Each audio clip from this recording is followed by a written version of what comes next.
O tema do que eu vou falar hoje é: você acredita mesmo? E vocês vão ver o porquê, no que acreditar. Se você quiser abrir, pode abrir a sua Bíblia em Efésios 3,14. Vai demorar uns minutinhos para a gente ler. Eu queria meditar com vocês sobre uma oração, seria a segunda oração de Efésios, uma oração que Paulo fez. Só que a gente vai prestar atenção nessa oração, olhando algumas coisas. Quem fez a oração, o que ele orou e para quem ele orou. E a gente vai aprender bastante com isso. Primeiro vamos falar sobre Paulo. Acho que todo mundo que é de São Paulo, acho que até nem lembra, porque é São Paulo, é o apóstolo Paulo, é uma homenagem. A gente pensando hoje em Paulo, século atual, a gente fala assim, era um cara que escreveu boa parte do Novo Testamento, era um super servo de Deus na Bíblia. Você considera Paulo um super crente? Acho que a maioria que conhece um pouco considera. Você fala, não, era maravilhoso, as pessoas ouviam Paulo.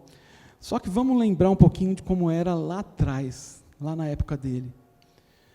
Paulo era temido pelos crentes, porque ele era cruel perseguidor da igreja. Ele perseguia e matava os cristãos. Então, primeira coisa, todo cristão tinha medo dele no início. Depois,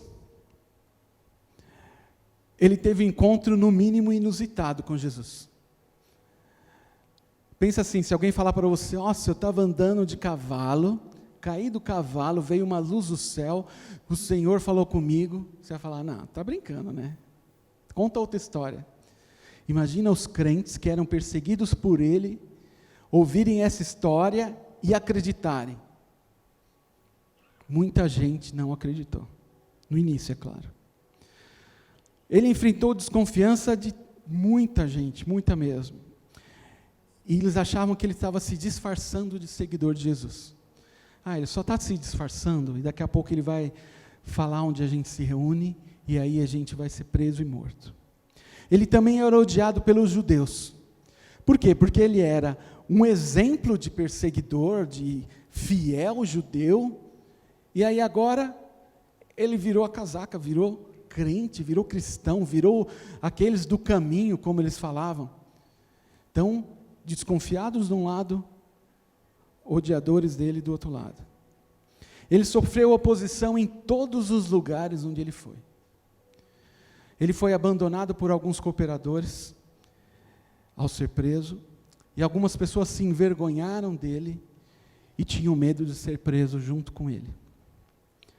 Quando ele escreveu essa oração, que está na carta de Efésios, foi entre o ano 60 e 61, ele estava preso.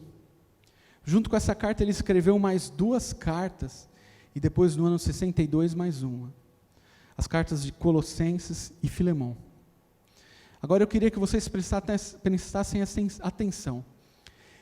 Paulo, esse homem que vocês acabaram de ouvir, que naquele momento ele estava preso, havia sofrido perseguição, não tinha muita coisa que a gente considera como básico, ele estava preso. Ele escreveu essas 3 cartas, e vamos prestar atenção nos temas das 3 cartas. 4 cartas, né? Efésios mais 3. Filemão, ele escreveu sobre ser perdoado. Ele escreveu assim, que Cristo pagou na cruz o preço por seus filhos desobedientes. Em Efésios, ele fala sobre ser rico, a riqueza que nós possuímos em Cristo. Em Colossenses, ele fala sobre ser completo, ser pleno em Cristo também. E a última carta a Filipenses, ele fala sobre alegria. A mente semelhante à de Cristo traz alegria para os cristãos. Naturalmente, a gente não ia escrever nada disso na prisão. Naturalmente, a gente fala assim, como que ele escreveu essas coisas? Perdão, alegria, ser pleno de Deus, ser cheio de Deus. Como isso? Se ele estava preso injustamente. Aí eu vou te fazer a primeira pergunta. Olha para o seu irmão, para o seu irmão, não para o sermão, né? Olha para o seu irmão. Se você não quiser olhar, não olha, vai que você não conhece a pessoa, né? Pergunta aí. O que você escreveria na prisão? Se você estivesse preso, qual seria o tema? Você preso injustamente, do que você ia escrever? Não, hoje em dia não é escrever, né? Tem gente que não sabe nem o que é carta. Que post você ia fazer no Instagram se tivesse um celular? Você ia falar sobre alegria, sobre perdão, sobre plenitude de Cristo? Ou você ia estar falando outra coisa? Agora vamos entender o outro lado. Esse era Paulo, era quem escreveu. A cidade de Éfeso era uma das mais ricas cidades da Ásia Menor. Era uma grande cidade. Capital romana, centro da adoração a Diana. Lá havia o templo de Diana. E a estrutura toda da cidade, ela girava em torno daquela adoração a Diana.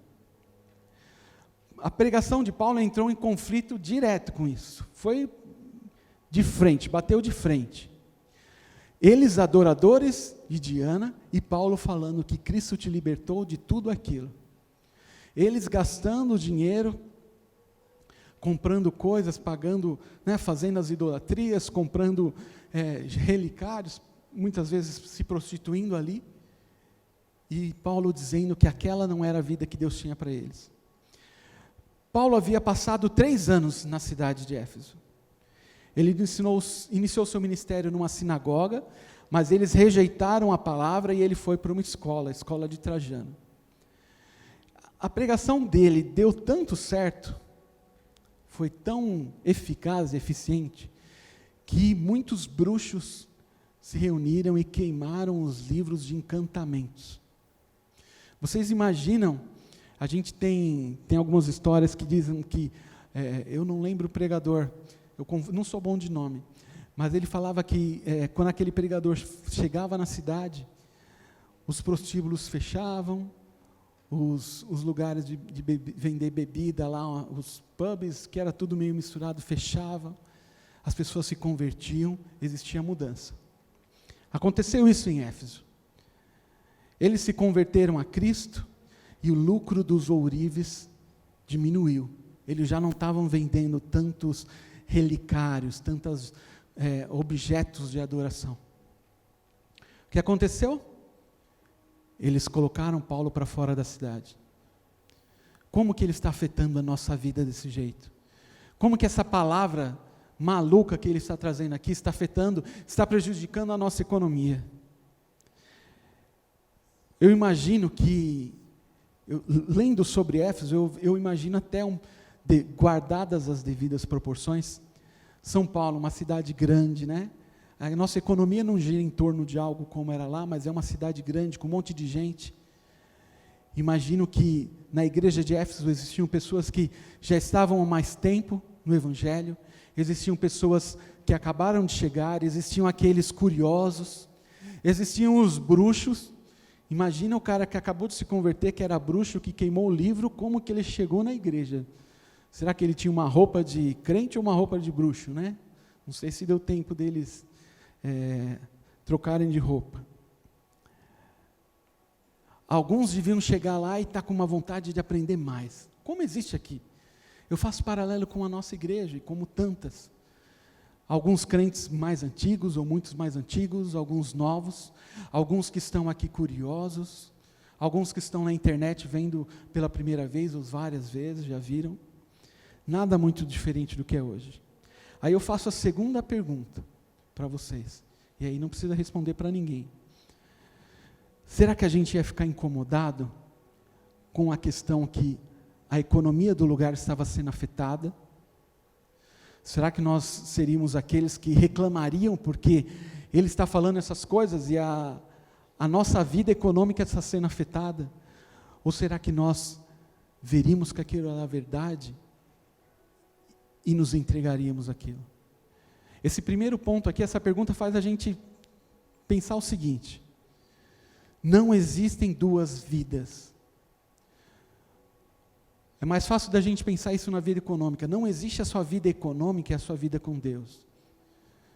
Muitas vezes, você fazer a coisa certa vai fazer você não ganhar tanto dinheiro ou até mesmo perder. Qual que você vai escolher?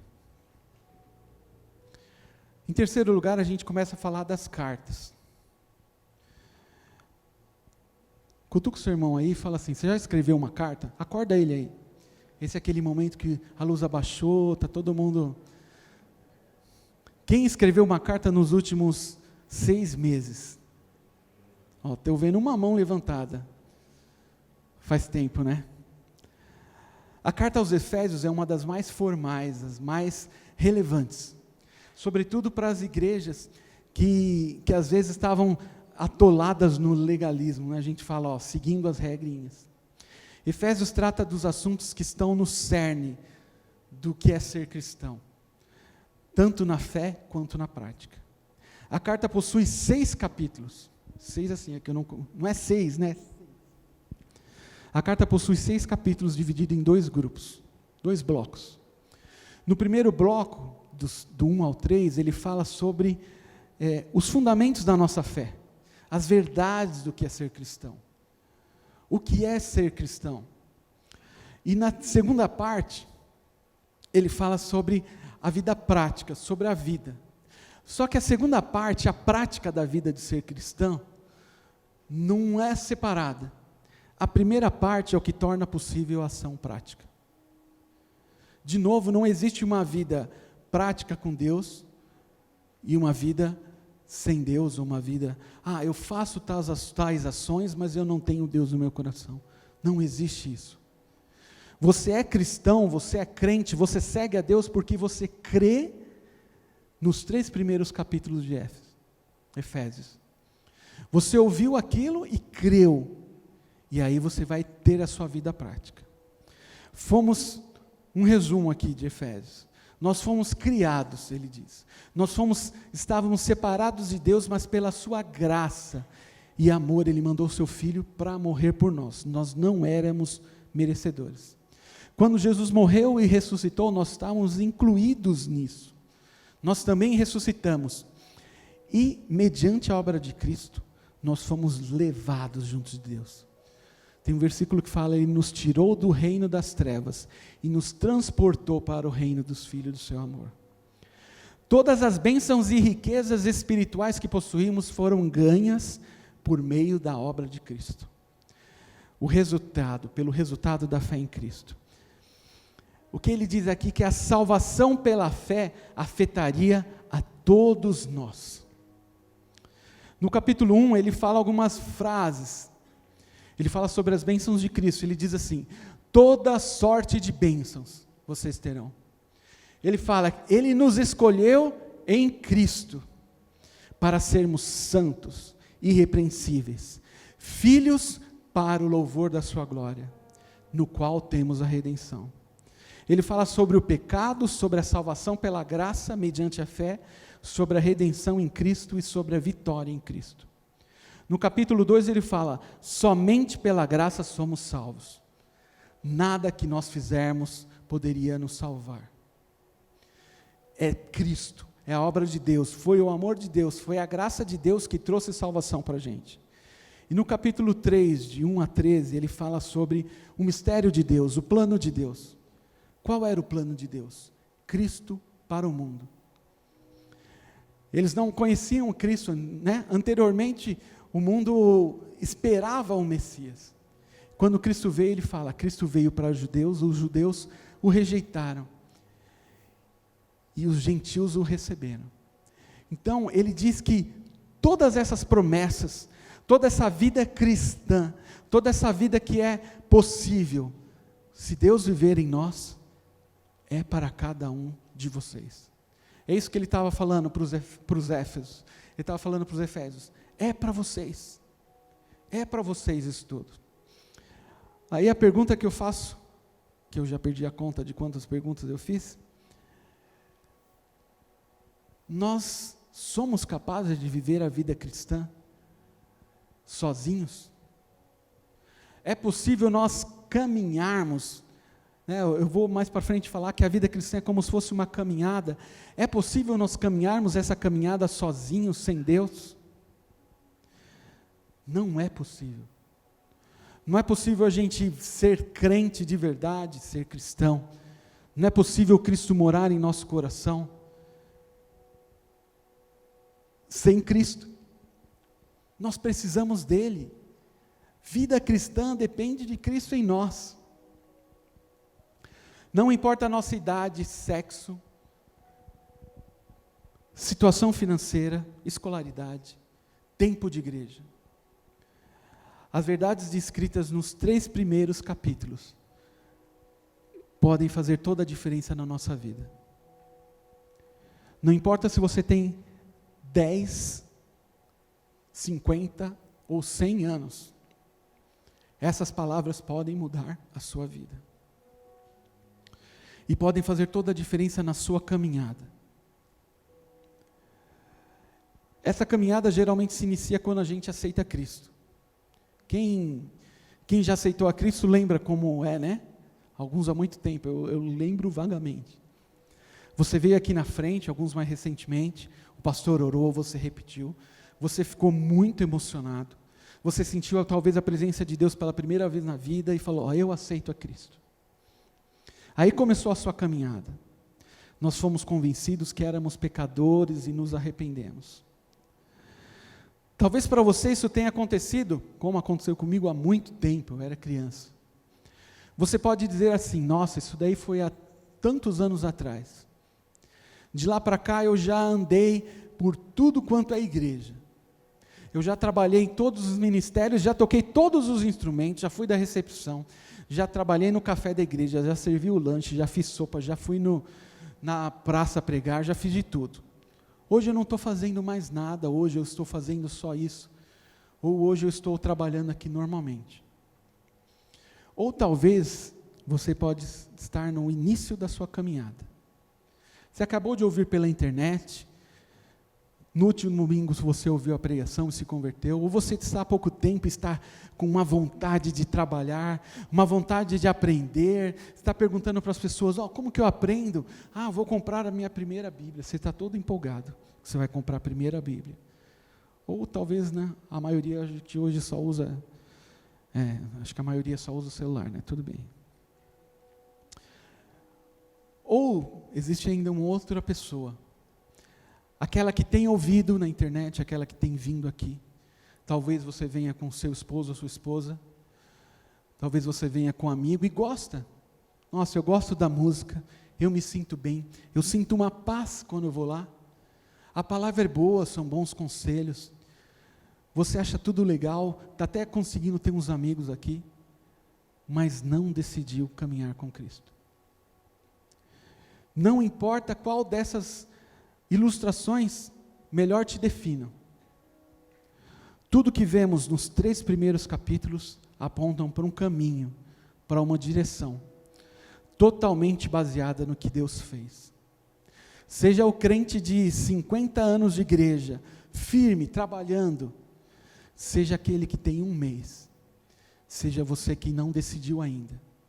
Tudo que você fizer na sua vida e que for caminhar, você precisa de Deus, e é Ele que faz. Nós por nós mesmos não vamos conseguir. É por isso que muita gente acha que as pessoas que estão mais tempo na igreja, como vocês conseguiram fazer isso? Como você consegue? Não é de nós. Se você está tentando viver essa vida, imitando alguém, eu tenho que orar tantas vezes ao dia, eu tenho que fazer isso, eu tenho que me libertar do pecado, eu tenho que fazer aquilo. Você não consegue essas coisas. Isso, o seu caminho com Deus é baseado no que Deus fez, é na graça de Deus e na sua fé nele. É justamente aí que muitos erram. Alguns acham que podem se salvar a si mesmos, seja pela ideologia, alguns consideram a ideologia, qualquer que seja ela, a salvação. Alguns consideram o dinheiro, o conhecimento, ou a religião em alguns casos. Mas não é isso não é salvação. A pergunta correta é aqui: seria possível viver a vida cristã sem Cristo? É possível você dizer que é crente, que busca a Deus, sem ter Deus morando em você? Você fazer essa caminhada, eu estou caminhando com Cristo. Cadê Cristo? Ele ficou lá atrás. eu estou andando com o pessoal aqui, mas eu não conheço a Cristo. Por que muitos tentam seguir esse caminho por suas próprias forças?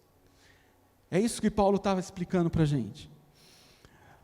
Você não vai conseguir, com o homem exterior, fazer esse caminho. Você pode até parecer por fora um crente maravilhoso, aquele cara o mais certinho, mas como está o seu coração? A pergunta que eu faço, por que a gente acredita tão facilmente que a gente precisa de salvação e cremos que Deus morreu por nós e nós somos salvos, e a partir daí a gente acha que a caminhada com Cristo depende do nosso esforço? Por quê? Por que é tão difícil a gente acreditar que Deus pode fazer a diferença na nossa vida, que a gente precisa dele? A partir desse ponto a gente pode fazer algumas perguntas. E Paulo orou alguns itens aqui, a oração dele mostra um caminho a ser seguido. Lá em Efésios 3, 14 e 15. Quando penso em tudo isso, caio de joelhos e oro ao Pai, o Criador de todas as coisas nos céus e na terra.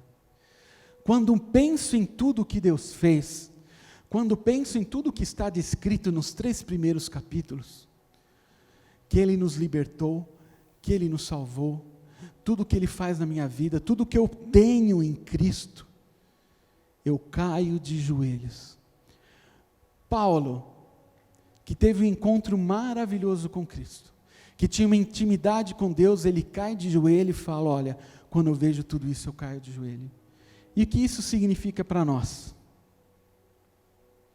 Paulo está dizendo, quando eu vejo tudo isso, quando eu lembro, quando eu reconheço o que Deus fez, eu busco a Ele, eu adoro, eu reconheço tudo que Ele fez, eu reconheço e creio que Ele tem domínio sobre tudo e sobre todas as coisas. Quando você fala assim, vamos adorar a Deus, você está em reconhecer a Deus. Você não, eu falei no culto anterior, se passar aqui o presidente do Turcomequistão, alguém vai reconhecer o cara aqui? Não. Você adora, você reconhece a Deus como o Deus Todo-Poderoso, porque você conhece Ele, você reconhece. Não tem como nós adorarmos a Deus se nós não conhecermos dEle. E o que Paulo está falando é que ele reconheceu. A certeza dele é que, ao crer na palavra de Deus, ao buscar a Deus, ele iria encontrar a Deus. Ele reconhece a obra de Deus e ele clama pela vida das pessoas. Quando eu vejo tudo isso, eu caio de joelho e oro por vocês, é isso que ele está falando. Eu caio de joelhos reconhecendo a Deus. É impossível darmos um passo na direção certa, sem crer e sem buscar a Deus. Talvez seja o primeiro passo da sua caminhada com Cristo. Eu incentivo você, e a sua única opção de salvação, a aceitar a Cristo. Mas se você já aceitou há um mês, há 1 hora, há 1 ano, há 10 meses, você tem que saber que para fazer essa caminhada com Cristo, o primeiro passo é buscar a Deus, é reconhecer quem Ele é. Se você tentar dar esse primeiro passo pela sua força, não vai dar certo. É por isso que muita gente quebra a cara. Eles estão tentando fazer a obra de Deus sem Deus. Estão tentando amar as pessoas sem ter o amor no coração deles. E de novo, não vai ser esforço nosso. Nós vamos ter, talvez, uma disciplina no buscar a Deus, mas o que vai encher nosso coração é a graça de Deus, é pelo poder de Deus, é pelo poder do Espírito Santo. A primeira coisa que Paulo está ensinando para a gente é: creia na palavra e busque a Deus. Você pode repetir isso? Creia na palavra e busque a Deus. Não fique parado na sua caminhada. Não tenha medo de dar o próximo passo. Durante a nossa vida com Cristo, a gente vai chegar em situações que você vai ter que decidir que lado você vai. Que você vai ter medo de tomar uma decisão. que você vai precisar acreditar na palavra, mesmo que as situações pareçam totalmente adversas. Nesse momento, qual o primeiro passo? Eu dobro os meus joelhos, eu caio de joelhos e busco a Deus. É a melhor opção para você. É tão simples, que com o passar dos anos as pessoas esquecem disso. Aí, a gente vê tanta gente desistindo no meio do caminho. Eu tentei ser crente por uns meses, mas não deu, eu não conseguia aquilo. Eu me esforcei tanto para ir na igreja, mas aí, não consegui. Eu não consigo ler a palavra. Dobre os seus joelhos e busque a Deus. Esse tem que ser o seu primeiro passo. Seja você que ainda nem decidiu seguir o caminho, eu te aconselho, dobre os seus joelhos e busque a Deus. A Bíblia diz que aquele que o busca o encontrará, aquele que pedir receberá. Eu quero fazer uma pergunta agora, uma das várias perguntas que eu estou fazendo. Quero que você pense e responda sinceramente. Pensando hoje agora, 21h59, qual foi a última vez que você buscou a Deus? Qual foi a última vez que você buscou a Deus? Ou você está andando de um lado para o outro, tentando resolver com as suas forças ou com os seus braços? Brigando com todo mundo, porque eu sou assim, eu resolvo as coisas do meu jeito. Ou frustrado com Deus, porque você não conseguiu caminhar esse caminho. Ou frustrado com Deus, porque você não evoluiu nada e você continua o mesmo de algum tempo atrás. Qual foi a vez que você dobrou os seus joelhos e buscou a Deus? Qual foi a última vez? Vamos prosseguir, versículo 16. Peço que da riqueza da sua glória, Ele os fortaleça com poder interior, por meio do seu Espírito Santo. Ao buscarmos a Deus, e Paulo está orando pelos Efésios, pedindo que Deus os fortaleça, da riqueza da sua glória, Ele os fortaleça com poder interior, por meio do seu Espírito Santo. A sua força, a sua caminhada com Cristo, só vai ser perfeita, você só vai conseguir fazer isso se você estiver com o Espírito Santo no seu coração.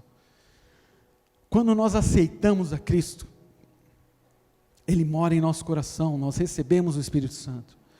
Mas Paulo está dizendo aqui, de um poder interior, do Espírito Santo morando em nós. Vamos lembrar dos discípulos. Eles ouviram a palavra, como todos nós, eles creram, eles seguiram a Jesus, aprenderam de Jesus, andaram lado a lado, dormiram no mesmo lugar, comeram na mesma mesa. Quando Jesus foi preso, eles sumiram, fugiram. Pedro até negou a Jesus. Quando Jesus ressuscitou, alguns não acreditaram, mas depois que eles viram, eles ficaram maravilhados. Quando Jesus subiu ao céu, Ele deu uma ordem, Ele falou: ficai em Jerusalém, até que do alto sejais revestido com o Espírito Santo. Nós aceitamos a Cristo e recebemos o Espírito no nosso coração. Mas o que Deus tem para cada um de nós, para cada um de vocês, é que vocês sejam cheios do Espírito Santo. O fortalecimento de Deus, o fortalecimento vem por meio do Espírito Santo. De novo, a gente não vai fazer assim, vamos fazer um jejum de 21 dias para que você seja cheio do Espírito Santo. O jejum tem o seu propósito, mas não vai ser esse esforço material seu que vai trazer isso. Isso vem do buscar a Deus, e o próximo passo é Deus encher você com o Espírito Santo. Mas você tem que buscar a Deus. E a pergunta que eu faço aqui é: você acredita que isso é para você? Você acredita que a sua vida com Cristo pode ser uma vida cheia do Espírito Santo? Ou você acredita que não? Que você vai continuar vivendo essa quase vida com Cristo? Ou não, talvez você esteja vivendo uma vida plena com Cristo. A pergunta é: você acredita que isso é para você? A oração de Paulo nos apresenta um caminho bem definido, uma continuidade. É como eu falei, é como se fosse a nossa vida com Deus.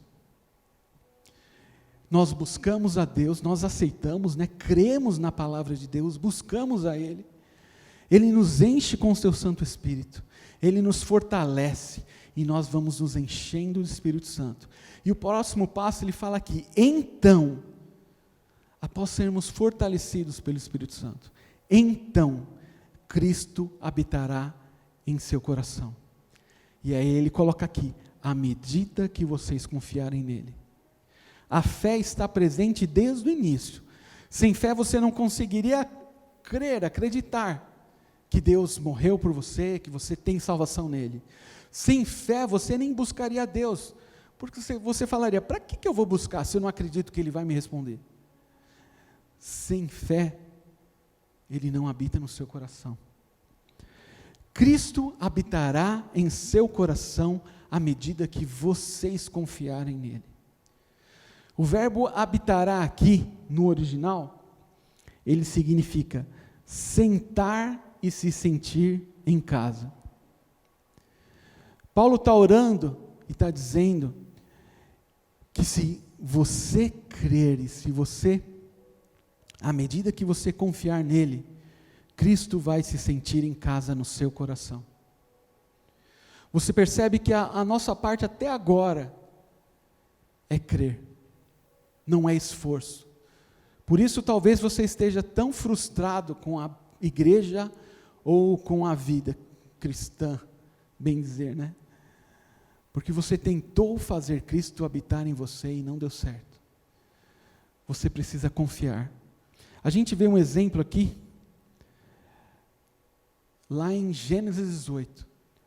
O Senhor foi falar com Abraão, sentou com ele, comeu com ele, sentou ali na casa, deu promessas para ele. Ele estava à vontade com Abraão. Abraão era o pai da fé, o pai dos que creram. Ele tinha que mandar uma mensagem para Ló, e ele falou para os seus anjos irem na casa de Ló. Ele se sentia à vontade na casa de Abraão, e ele mandou os anjos irem na casa de Ló. Como nós estamos? Jesus tem sido um convidado na sua vida, no seu coração?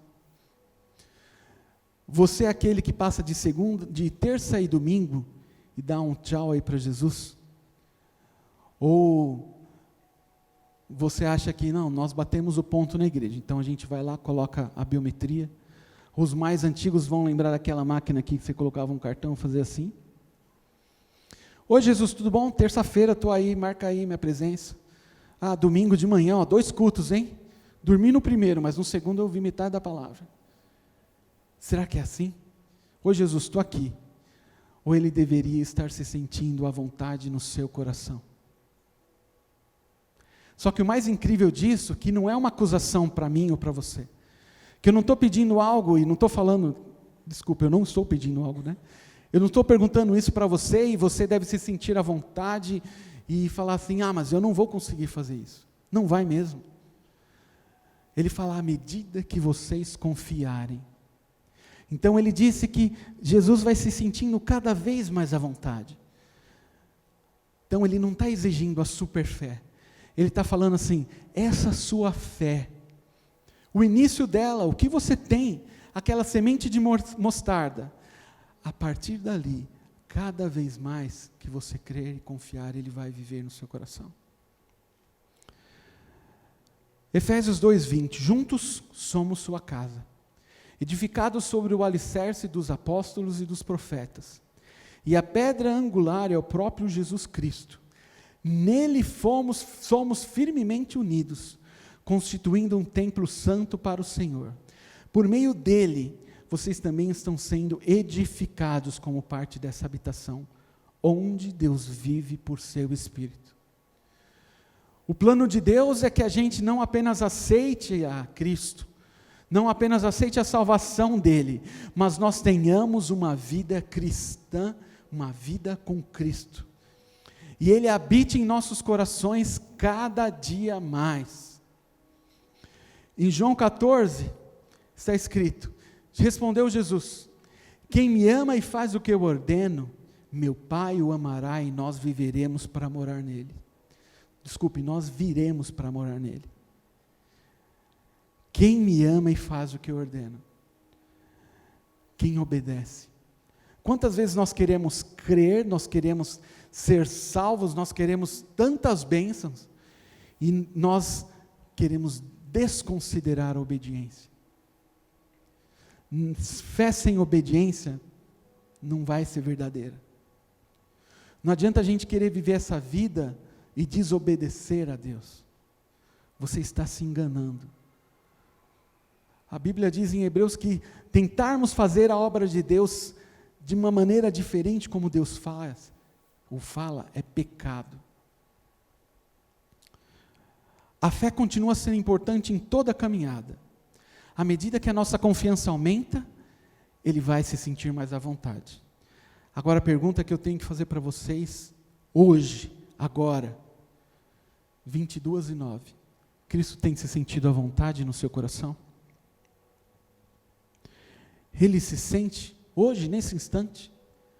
Ou você teria vergonha de Cristo, se ele soubesse o que tem aí dentro do seu coração? Ou você teria vergonha do que você tem pensado? Ele continua aqui no versículo 17: suas raízes se aprofundarão em amor e os manterão fortes.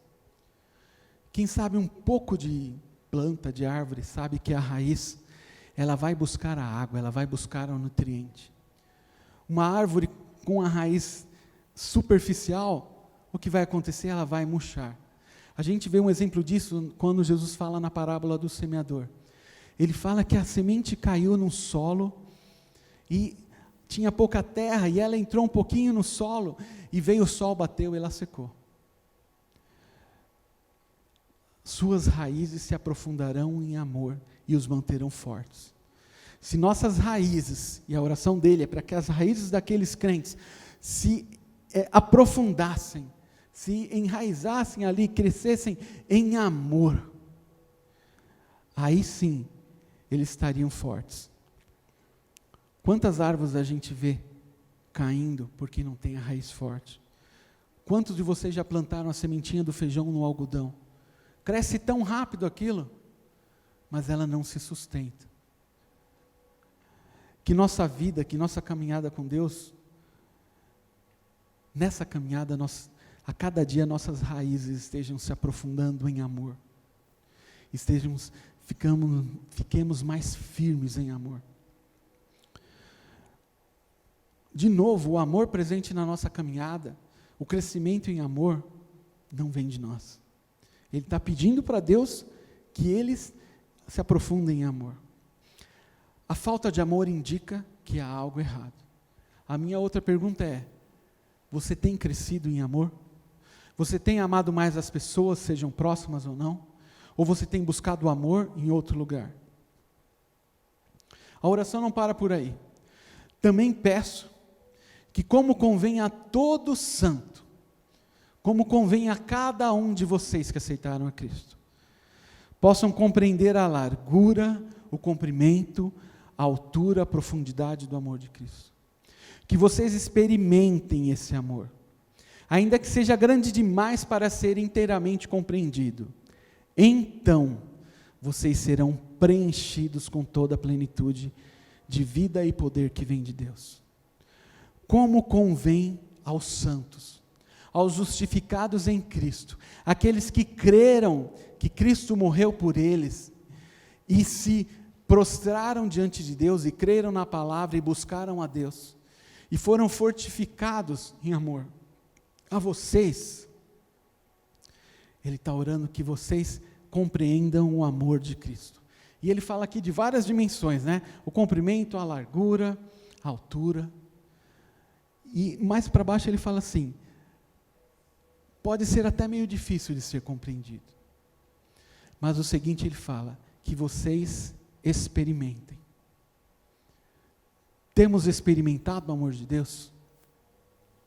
Temos experimentado o amor de Cristo?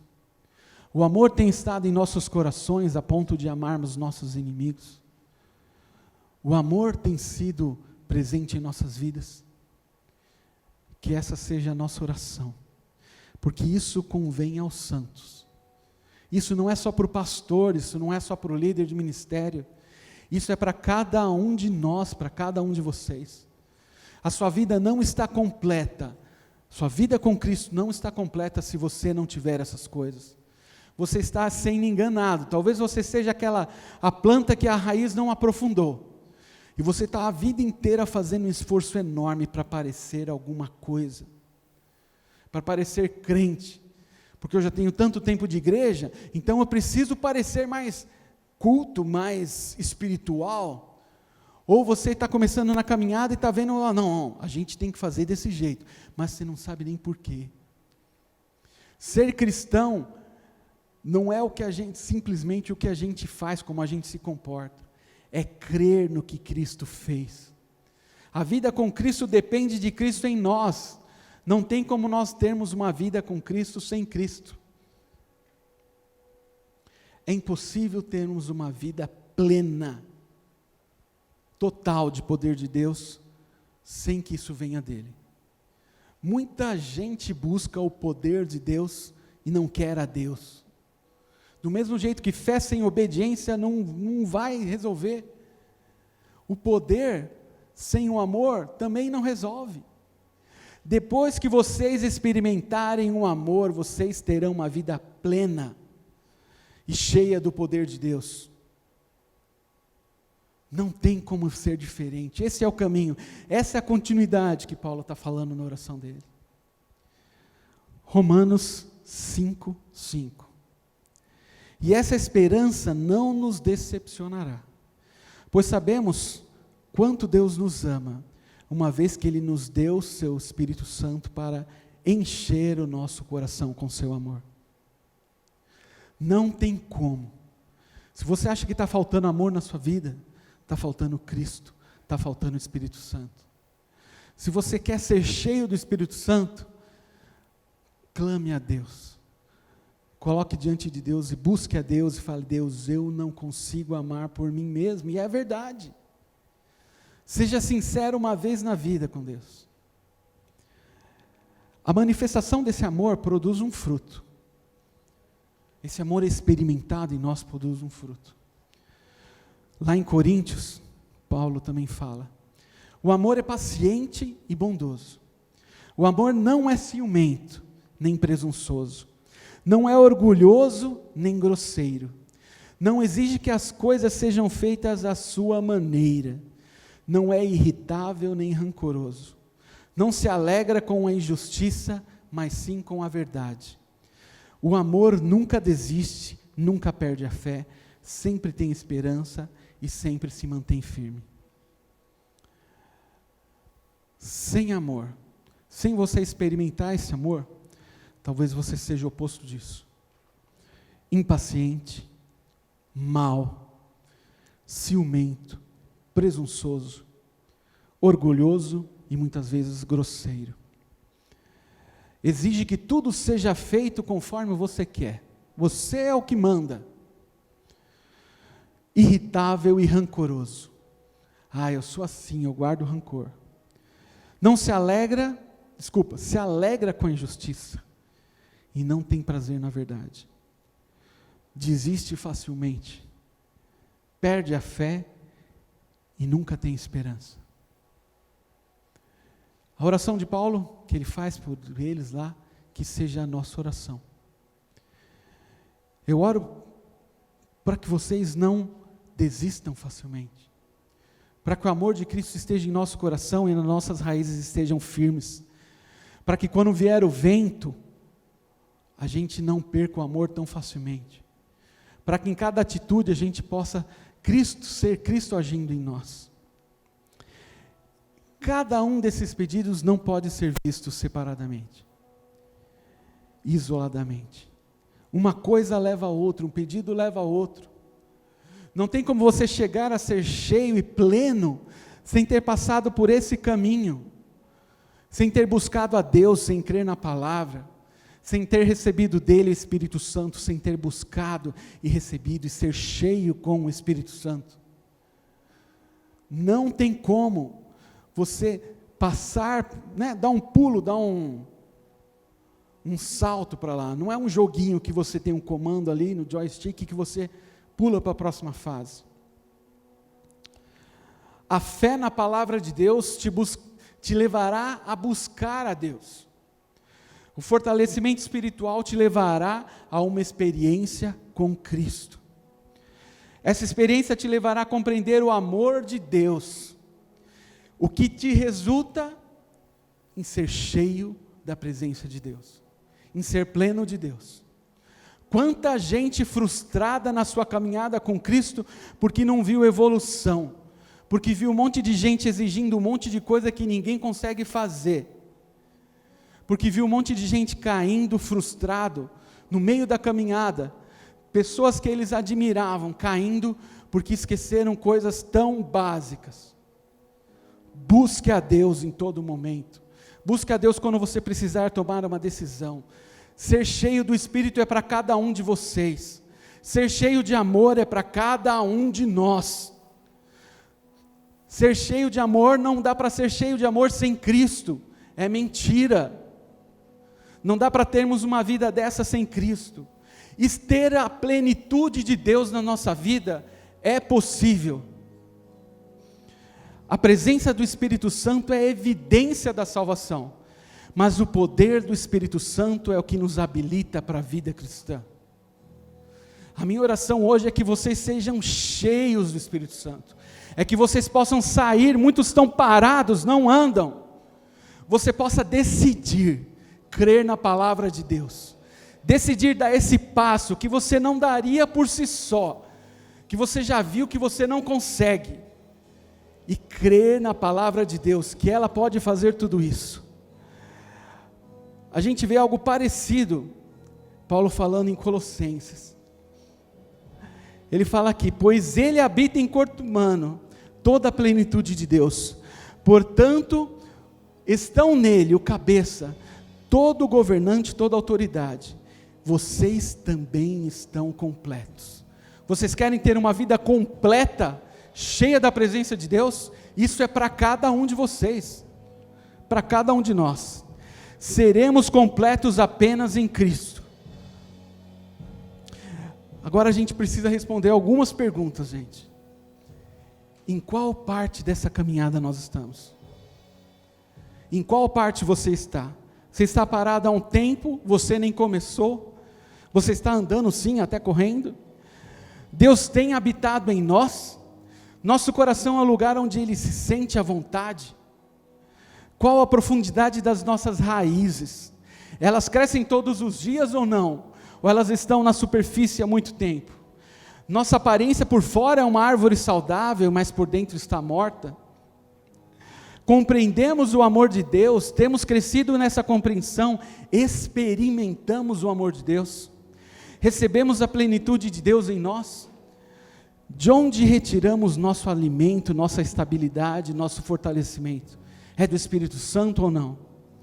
Estamos caminhando, dando o próximo passo?